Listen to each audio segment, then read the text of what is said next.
It was supposed to be a routine private briefing inside Clarence House, one more carefully managed discussion during a season of royal uncertainty. But when Prince Edward quietly challenged the proposal sitting before King Charles, the atmosphere reportedly shifted instantly. Courtiers stopped speaking. Advisors exchanged uneasy glances. And within hours, a decision the palace had spent months preparing was suddenly postponed without explanation. Before we go deeper into what this really means for the royal family, make sure to subscribe so you don't miss a single update. According to palace insiders, the morning had begun with unusual confidence behind closed doors. Senior aides reportedly arrived at Clarence House believing they were about to witness the final approval of a highly sensitive royal matter, one tied not only to King Charles's long-term plans for the monarchy, but to the fragile balance of power that has quietly shaped the institution since the coronation. Staff members allegedly prepared draft statements in advance. Communications teams were said to be standing by for coordinated releases. Even royal correspondents had reportedly been tipped off that an important POSTPONES announcement could arrive before the end of the week. For a brief moment, it appeared as though the monarchy was preparing to move decisively into a carefully planned new chapter. But then Prince Edward entered the room. Reports suggest the Duke of Edinburgh had not originally been expected to play a major role in the discussion. For decades, Edward has operated in the shadows of royal life, the quiet son, the dependable figure, the royal rarely associated with conflict or confrontation.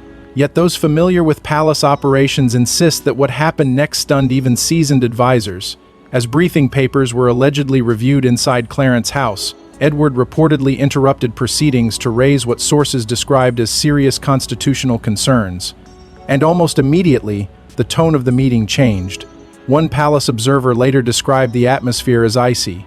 Another claimed the tension inside the room felt unlike anything witnessed since the uncertain days surrounding the transition after Queen Elizabeth II's death. Advisors who moments earlier had reportedly been discussing timelines and approvals suddenly found themselves scrambling through legal notes and documents. Several insiders insist King Charles himself appeared visibly unsettled by the intervention, pausing the discussion repeatedly as Edward continued outlining concerns tied to royal protocol, institutional stability, and public trust. What exactly triggered Edward's alarm remains heavily guarded. Buckingham Palace, as expected, offered no explanation for the sudden delay, but whispers quickly began circulating through royal media circles that the proposal may have carried consequences far beyond a routine administrative decision. Some reports even suggested senior advisors had underestimated how divisive the issue could become if exposed publicly. And as the hours passed, the silence from palace officials only deepened the mystery. Then came the first unmistakable sign that something had gone terribly wrong behind the scenes. The expected public announcement never arrived. Scheduled communications were quietly withdrawn. Several aides reportedly received last-minute instructions to remain silent about internal discussions altogether. By late evening, royal correspondents who had anticipated a coordinated palace rollout were instead left facing an unusual wall of silence from Buckingham Palace, a silence that immediately raised alarms among veteran royal watchers. And according to insiders, the confusion behind closed doors was only beginning. Because while the public saw nothing more than another delayed royal announcement, those inside the institution allegedly understood something far more dangerous had just unfolded. Prince Edward had not simply questioned a decision. He had reportedly forced King Charles to confront the possibility that the monarchy itself could suffer lasting damage if the proposal moved forward unchecked. But the real shock wasn't the postponement itself, it was the sensitive issue Prince Edward allegedly warned could fracture the monarchy from within. Behind the polished walls of Buckingham Palace, reports suggest a controversial proposal had already advanced further than many senior royals realized. Draft papers were allegedly circulating. Legal advisors were quietly consulted, and according to several palace observers, King Charles believed the matter could be resolved swiftly until Prince Edward examined the fine print himself. By the time the postponed announcement began attracting media attention, insiders claim machinery behind the proposal had already been operating quietly for weeks. According to various palace sources, the decision under consideration was not some routine ceremonial adjustment. It allegedly involved a sensitive restructuring tied to royal authority, future titles, and the long-term balance of influence inside the monarchy during King Charles's ongoing health struggles. Those familiar with the discussions suggest Charles viewed the proposal as both practical and necessary, a way to stabilize internal operations while reducing future uncertainty surrounding the crown. But what initially appeared to some advisors as a measured administrative move soon began revealing far more dangerous implications beneath the surface. Reports suggest King Charles had become increasingly focused on securing what aids, privately described as continuity planning, ever since concerns surrounding his health intensified. The palace, according to royal commentators, has been operating under extraordinary pressure since early 2024, balancing public appearances with deeply private conversations about succession, authority, and institutional resilience. Some insiders believe Charles saw the proposal as an opportunity to prevent future conflicts before they emerged publicly. Others claim the king simply wanted to avoid another prolonged period of royal instability, similar to the chaos that followed previous family crises. But the deeper advisors looked, the more complicated the situation allegedly became. According to several palace observers, concerns quickly emerged regarding constitutional precedent and public perception. While supporters of the proposal reportedly argued it would modernize internal royal structures, critics inside the institution feared the opposite, that it could trigger accusations of favoritism, overreach, or even institutional panic at a moment when public trust in the monarchy remained fragile.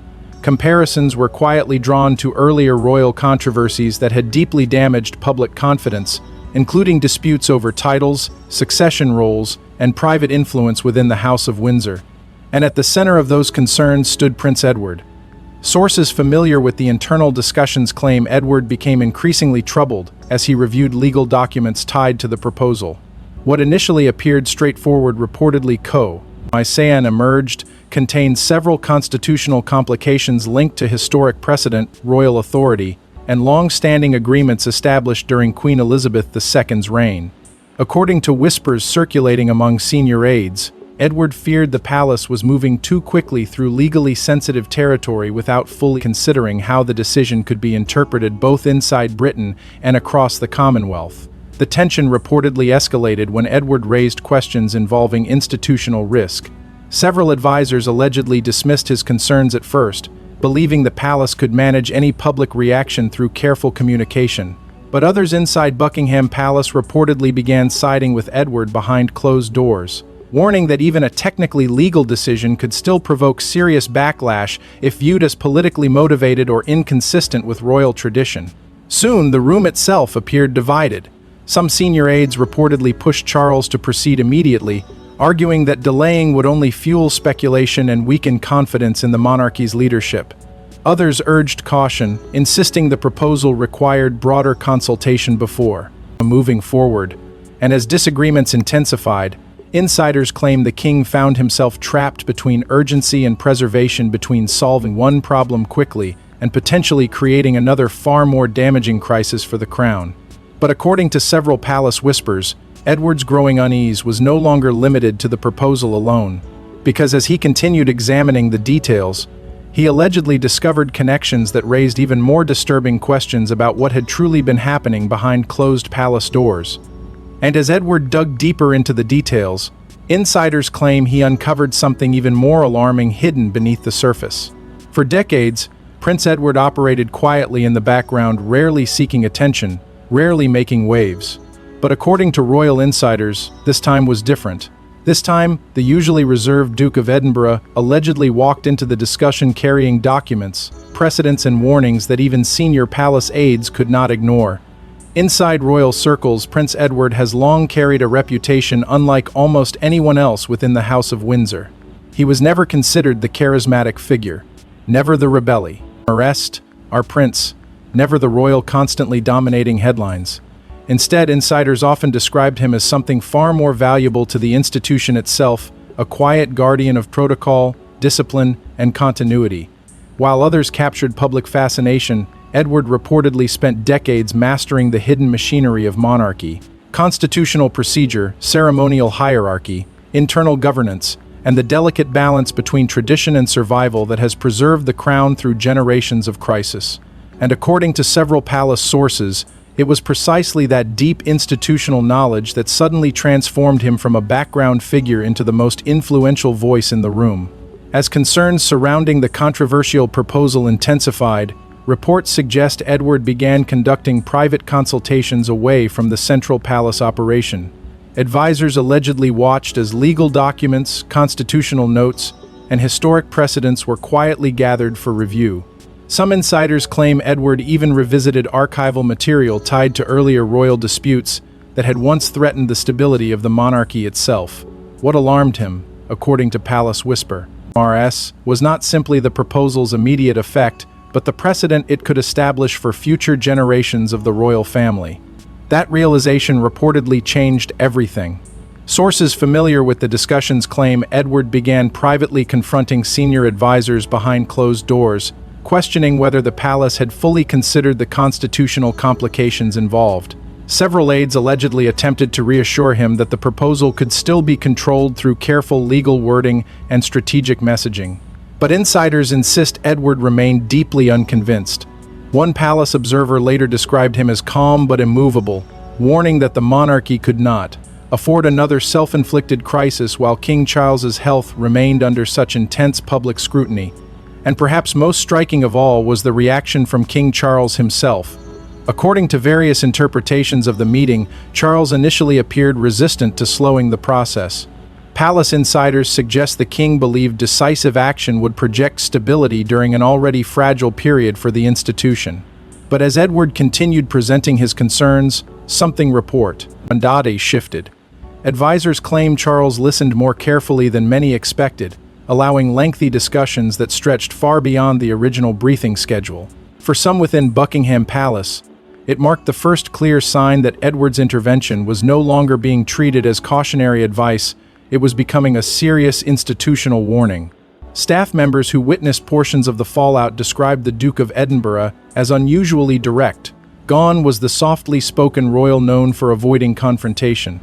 In his place, insiders claim, stood a figure determined to protect the monarchy from what he allegedly viewed as dangerous short-term thinking. Some royal observers have since called it Edward's most important intervention in years, arguing that his willingness to challenge internal momentum may have prevented a far larger public controversy from erupting unchecked.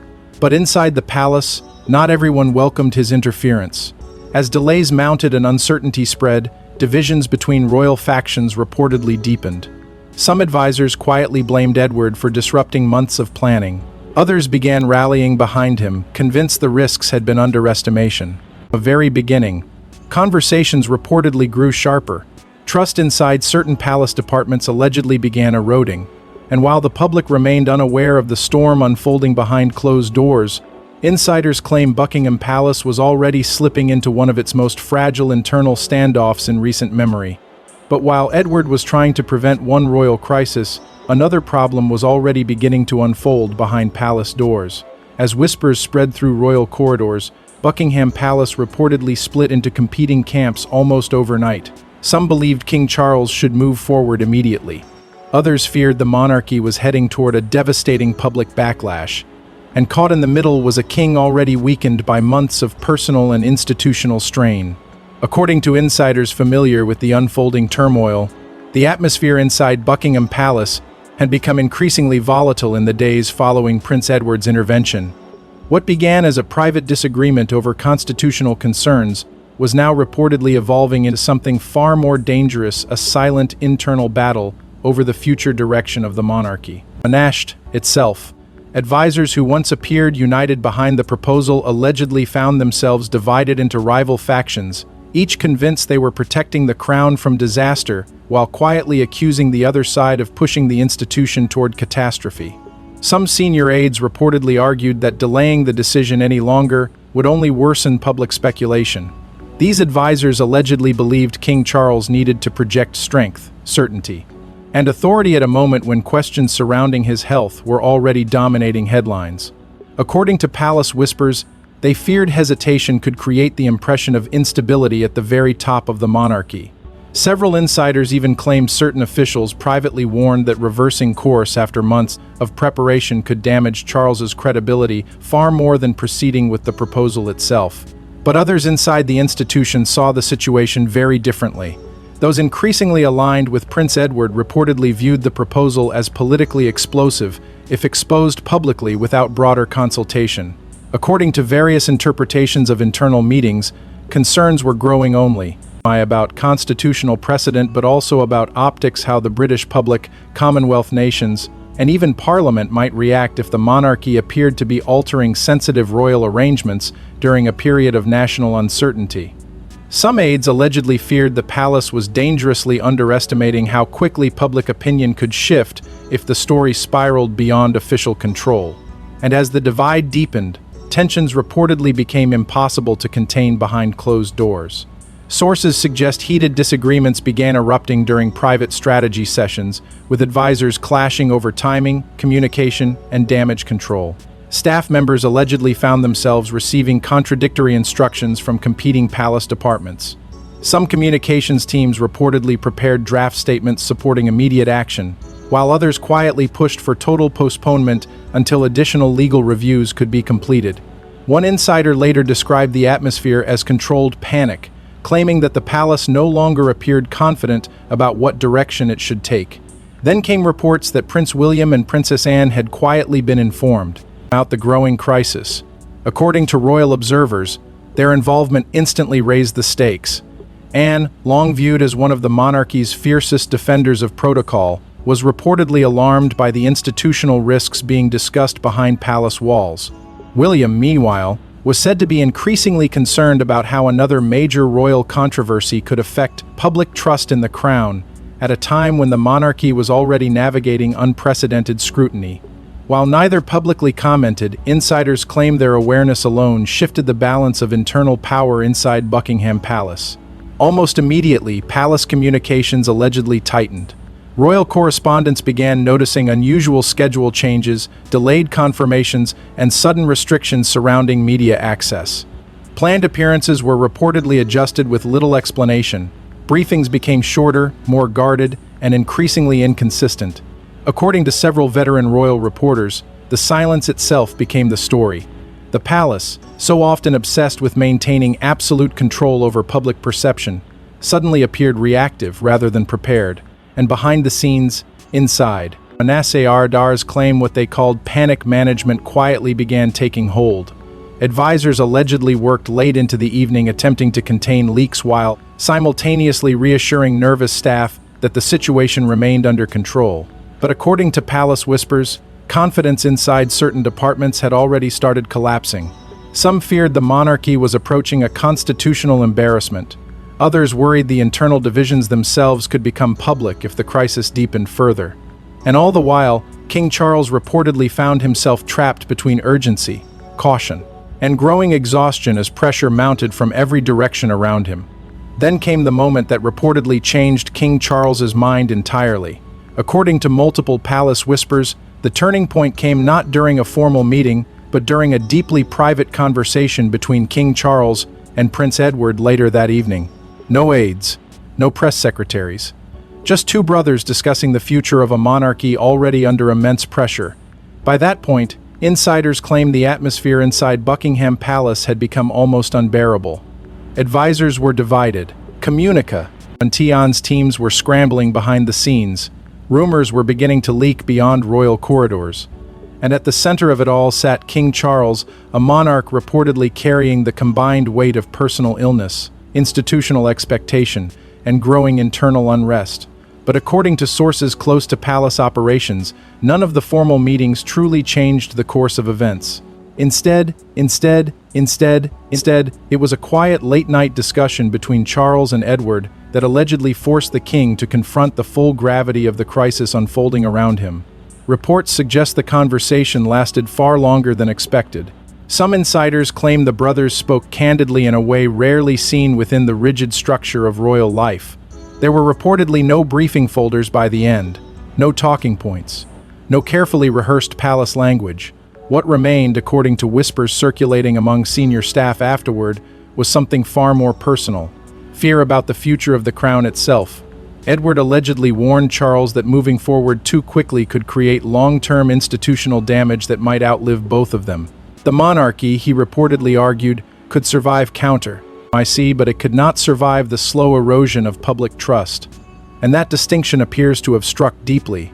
According to several palace observers, Edward repeatedly referenced the standards set by Queen Elizabeth II throughout her 70-year reign, not as criticism, not as nostalgia, but as a reminder of the discipline and caution she believed were necessary to preserve the monarchy during moments of national uncertainty. Sources suggest Edward warned that the late Queen never rushed decisions tied to constitutional perception, particularly when public confidence in the institution was already fragile. He allegedly reminded Charles that once trust was weakened, rebuilding it could take decades. For King Charles, the timing could not have been more emotionally devastating. Reports indicate the king appeared increasingly conflicted throughout the discussion. Those familiar with his recent schedule claim the pressure surrounding his health, public responsibilities, and internal family tensions had already left him physically and emotionally exhausted. Some insiders even described Charles as deeply frustrated by the impossible position he now faced. Proceed with the decision T, I asked, risked backlash, or delay it and appear indecisive at a moment when the monarchy desperately needed stability. But Edward reportedly continued urging caution over speed. According to various interpretations of the conversation, the Duke of Edinburgh argued that the palace had become too focused on managing immediate problems while overlooking the deeper consequences of perception. He allegedly warned that if the public sensed secrecy, favoritism, or institutional panic behind the proposal, the backlash could quickly spiral beyond the palace's ability to control it. And perhaps most importantly, insiders claim Edward insisted the monarchy still had time to step back before irreversible damage was done. That was the moment, several sources believe, when Charles finally began reconsidering everything. Sometime later that evening, according to palace whispers, the king allegedly agreed to pause and reassess the proposal entirely. The language was cautious, temporary, deliberately restrained, but within royal operations the meaning was unmistakable. The decision was no longer moving forward as planned. Quiet instructions were reportedly issued soon afterward to delay the anticipation. A TED public announcement suspend internal preparations and tighten communications across several palace departments. By morning, the reversal was already in motion. But once the decision was delayed, the palace faced a new problem: how to explain the sudden reversal without exposing the turmoil behind it. Within hours of the postponement, palace communications reportedly shifted into crisis mode. Scheduled briefings were altered. Talking points were rewritten. And according to royal correspondence, senior aides began working urgently to contain growing speculation before the story spiraled beyond their control. What made the situation especially dangerous, according to insiders, was not simply the decision to delay the announcement, it was how suddenly everything changed. One moment, palace staff allegedly believed they were preparing for a carefully coordinated rollout. The next, entire communication plans were being quietly dismantled behind closed doors. Sources familiar with Buckingham Palace operations claim senior aides spent the early hours scrambling to construct a believable explanation for the abrupt reversal without revealing the fierce internal divisions that had pushed monarchy into retreat. Officially, almost nothing was acknowledged. Reports suggest palace representatives offered only vague references to ongoing consultations and administrative scheduling adjustments when questioned by royal correspondents. But according to veteran reporters covering the monarchy, the explanation immediately raised suspicions. Several journalists allegedly noticed inconsistencies in briefing timelines, while others pointed out that key logistical preparations tied to the announcement had already been completed days earlier. The deeper reporters looked, the more obvious it became that something significant had shifted inside Buckingham Palace at the very last moment. And once speculation began, it spread rapidly. Within hours, social media platforms reportedly exploded with competing theories surrounding the postponed decision. Some users claimed the palace was hiding a constitutional dispute. Others suggested tensions inside the royal family had escalated far beyond public understanding. Anonymous online accounts alleging insider connections began posting conflicting narratives, each more dramatic than the last. According to palace observers, the Silenke of Buckingham Palace only intensified public curiosity, creating exactly the kind of uncontrolled speculation royal officials had hoped to avoid. Soon, comparisons to earlier palace communication disasters quietly began surfacing. Several royal commentators reportedly drew parallels to previous crises where delayed statements, Vague messaging and internal confusion had ultimately damaged public confidence in the monarchy. The fear inside certain palace departments, insiders claim, was that history might be repeating itself. Advisors allegedly worried the institution was once again allowing secrecy and hesitation to create a vacuum that speculation would inevitably fill. And in the modern media landscape, that vacuum could become dangerous within hours rather than weeks. Meanwhile, reports suggest King Charles himself began stepping back from several internal discussions as pressure mounted around him. Sources close to palace operations claim the king appeared increasingly drained following the private conversation with Edward. Some insiders described Charles as emotionally exhausted, struggling to balance personal loyalty, institutional responsibility, and mounting public scrutiny, untidy all at once. While aides attempted to stabilize communications externally, concerns reportedly grew internally about the toll the crisis was beginning to take on the monarch himself. According to various palace whispers, several senior figures quietly agreed that continuing to force the issue could risk deepening the instability already surrounding the crown.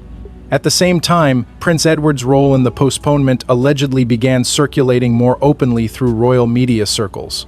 Initially, palace officials reportedly tried minimizing suggestions that Edward had directly influenced the delay.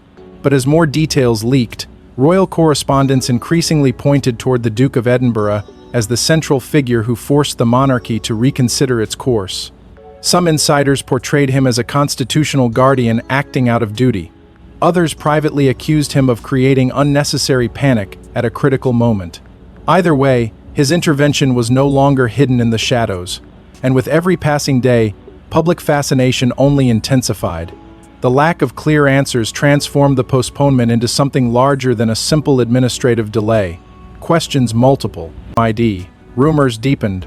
Even routine palace appearances reportedly became overshadowed by growing speculation about what had truly happened behind closed doors. According to several observers, Buckingham Palace was no longer controlling the narrative, it was chasing it. Yet the most surprising part of the entire saga may have been who ultimately sided with Edward behind closed doors. At first, Prince Edward reportedly stood nearly alone in his objections. But as details continued emerging inside palace walls, several senior royals allegedly began reconsidering their positions. And according to multiple royal watchers, the balance of power inside the monarchy slowly started shifting. What had initially been dismissed by some palace insiders as cautious overreaction was now beginning to look very different. According to sources familiar with internal discussions, the deeper senior royals examined the proposal and its possible consequences, the harder it became to ignore the concerns Edward had raised from the very beginning.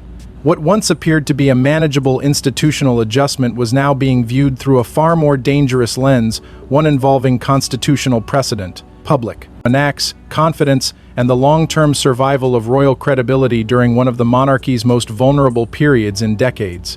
And quietly, almost carefully, support for Edward reportedly began growing behind closed doors. Among the first figures said to have taken his concerns seriously was Princess Anne. Palace observers have long described Anne as one of the monarchy's fiercest defenders of discipline and continuity, someone deeply protective of the institution Queen Elizabeth II spent her lifetime preserving. According to insiders, Anne became increasingly uneasy as reports surrounding the proposal's implications expanded. While she allegedly avoided public involvement, several sources claim she privately supported Edward's insistence that the monarchy could not afford to appear rushed, reactive, or politically careless during a moment of such heightened public scrutiny. Then attention reportedly shifted toward Prince William. According to royal commentators, the Prince of Wales was said to be especially concerned about the long-term public reaction if details surrounding the internal conflict ever became widely exposed. Sources close to palace operations suggest William feared monarchy was approaching another reputational crossroads similar to previous crises that had deeply fractured public trust. While Charles's generation remained focused on immediate institutional pressures, insiders claim William increasingly viewed the issue through a generational lens, how today's decisions might shape the monarchy's stability for decades to come. That change in perspective reportedly altered the entire conversation inside Buckingham Palace. Senior advisors who initially favored proceeding with the proposal allegedly began revisiting constitutional implications more carefully. Additional legal consultations were reportedly requested, Historic precedents tied to royal authority and public accountability were quietly re-examined. According to palace whispers, the internal momentum that once pushed the proposal forward had now slowed dramatically, replaced by growing concern that the institution may have underestimated the broader consequences of acting too quickly. At the center of it all sat King Charles, receiving what insiders described as increasingly cautionary briefings from multiple directions. Reports suggest the king was repeatedly reminded of how Queen Maya emerged. Elizabeth II handled moments of constitutional sensitivity throughout her reign with patience, restraint, and relentless attention to public perception. Some advisors allegedly warned Charles that the late Queen understood something fundamental about monarchy. Once the public begins questioning institutional judgment, restoring confidence becomes extraordinarily difficult. And according to several observers, those comparisons to Elizabeth's careful leadership style appear to have affected Charles deeply during the final stages of the crisis. Meanwhile, Prince Edward's image inside the institution was quietly transforming. The same royal once viewed as a background figure was increasingly being described by insiders as a stabilizing force, a protector of institutional continuity, rather than a disruptor of palace plans. Some aides reportedly began referring to the entire reversal as a necessary course correction, arguing that Edward's intervention may have prevented the monarchy from stumbling into a far larger public disaster. What made the shift remarkable was not simply that Edward had been heard. It was that the monarchy itself now appeared to be reorganizing around the very center. Ion he had demanded from the start, and slowly, almost reluctantly, the palace's priorities seemed to change. Speed no longer mattered most. Preservation did, because behind every delayed statement, every rewritten briefing, and every silent palace corridor was a growing realization that protecting the institution had become more important than forcing through a decision under pressure. The monarchy, according to insiders, was no longer trying to win a news cycle. It was trying to survive the consequences of one. And in the end, the postponement became about far more than one royal decision. It became a warning about the fragile future of the crown itself. For now, the decision has reportedly been postponed. The public statement never came, the signatures remain unfinished, and Buckingham Palace has returned to its familiar silence. But according to royal insiders, the deeper conflict exposed by Prince Edward's intervention has not disappeared, it has only been delayed. Behind the closed gates of the monarchy, sources suggest the atmosphere remains tense, uncertain, and deeply fragile. What was once expected to become a carefully managed royal transition instead evolved into one of most revealing internal confrontations the palace has faced in recent years. The proposal may have been paused, but insiders insist the questions it raised continue echoing through royal corridors long after the meetings ended. Questions about judgment, about leadership, about whether the institution still knows how to navigate crisis without turning inward against itself. And at the center of that uncertainty remains King Charles. According to palace observers, the king emerged from the ordeal more cautious than before, but also more visibly burdened by the reality surrounding him. Reports suggest Charles has become increasingly aware of how vulnerable the monarchy appears during periods of instability, particularly while concerns surrounding his health continue dominating public attention. Some insiders even claim the postponement forced him to confront a painful truth, that every decision made under pressure now carries consequences far beyond the present moment. Not just for his reign, but for the future survival of the crown itself. That realization, according to royal commentators, has quietly reshaped the internal dynamics of the monarchy. For years, Prince Edward operated, largely outside the center of royal power, reliable, respectful, often overlooked. Yet following the crisis, insiders claim many within palace circles began viewing him differently, not merely as the quiet younger brother, but as an unexpected stabilizing force during one of the institution's most delicate moments. His intervention reportedly altered the trajectory of a decision senior aides once believed unavoidable. More importantly, it exposed how deeply some members of the royal household feared the consequences of moving too quickly during a period already clouded by uncertainty. But despite the temporary calm, insiders warn the tensions themselves have not disappeared. According to several palace whispers, many of the disagreements that surfaced during the controversy remain unresolved beneath the surface. Competing visions for the monarchy's future still exist. Divisions over communication, modernization, and institutional control reportedly continue simmering quietly behind closed doors. Some observers fear this crisis may have simply postponed a much larger reckoning that could eventually return under even more difficult circumstances. And looming over everything is the queue. A next question no one inside Buckingham Palace appears fully prepared to answer. What happens next? Because this was never just about one proposal, one delay, or one disagreement between brothers. It became something far more significant, a warning about how fragile even centuries-old institutions can become when uncertainty, pressure, and internal division collide at the highest levels of power. The monarchy has survived scandals before. It has survived abdications, betrayals, public outrage, and generational upheaval. But according to those watching closely, this moment revealed something far more unsettling: the growing strain of maintaining stability in an era where every hesitation, every silence, and every internal fracture risks becoming public within hours. And perhaps that is why the palace ultimately chose caution over speed. Not because the crisis had ended, but because some within the institution finally realized the monarchy could no longer afford another irreversible mistake. For now, Buckingham Palace remains quiet. The postponed decision sits unfinished somewhere behind guarded doors. Advisors continue working carefully behind the scenes, and Prince Edward, the royal feu XP, elected to stand at the center of this storm, has emerged as one of the unlikely figures shaping the monarchy's next chapter. But whether this fragile calm truly holds is another question entirely. Because inside the House of Windsor, the most dangerous battles are rarely the ones fought in public. They're the ones whispered behind palace doors, long before the world ever hears a word. Thanks for watching. Please don't forget to like and subscribe, and we will see you in the next one.